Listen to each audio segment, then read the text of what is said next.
गर्मियों માટે ઠંડુ ઠંડુ ફ્રૂટ કસ્ટર્ડ બનાવીશું. ડિટેલ રેસિપી મેં ટાઇટલ પાસે આપેલી છે. તો 1 લીટર ફૂલ ફેટ દૂધ લેશો, એમાંથી 1/4 કપ જેટલું દૂધ કાઢી અને એમાં 4 ટેબલ સ્પૂન જેટલો કોર્નફ્લોર ઉમેરી અને એકદમ સારી રીતે મિક્સ કરી દઈશું. ગાંઠા ન રહે એ રીતે તમારે મિશ્રણને આ રીતે મિક્સ કરવાનું છે. હવે દૂધને ઉકળવા મૂકી દઈશું. દૂધ ગરમ થવા લાગે એટલે આપણે એમાં 1/4 કપ જેટલી ખાંડ, ગળપણ વધારે જોવે તો 1/3 કપ જેટલું પણ ખાંડ ઉમેરી શકો. મિક્સ કરી દઈશું અને દૂધમાં આ રીતે એક ઉભરો આવી જાય એટલે કસ્ટર્ડવાળું મિશ્રણને એકદમ સારી રીતે પહેલાં મિક્સ કરી દેવાનું, એટલે કસ્ટર્ડ પાવડર નીચે બેસી ન જાય.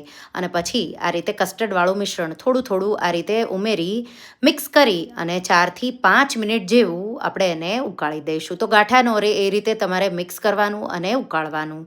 આ રીતે થીક અને જાડું થઈ જાય એટલે ગેસની આંચ બંધ કરી મિશ્રણને તમારે ચાળણીમાં આ રીતે ગાળી લેવાનું છે. હવે એમાં આપણે બદામ, કાજુ ઉમેરી દઈશું, સાથે એલચીનો પાવડર. પિસ્તા ઉમેરવા હોય તો પિસ્તા પણ તમે ઉમેરી શકો.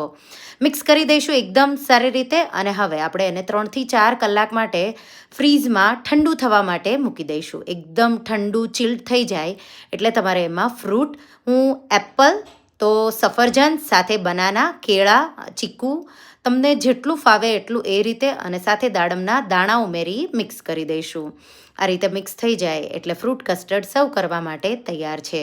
તો સર્વિંગ બાઉલમાં કાઢી અને ઉપર તમારે એને પિસ્તાથી ગાર્નિશ કરી ઠંડુ ઠંડુ સર્વ કરો. તો બાળકોને જ્યારે પણ કાંઈ ઠંડુ ખાવાનું મન થાય તો ઝટપટ બનાવી આ રેસિપી તમે ટ્રાય કરજો અને મને કહેજો રેસિપી તમને કેવી લાગી. Thank you for watching.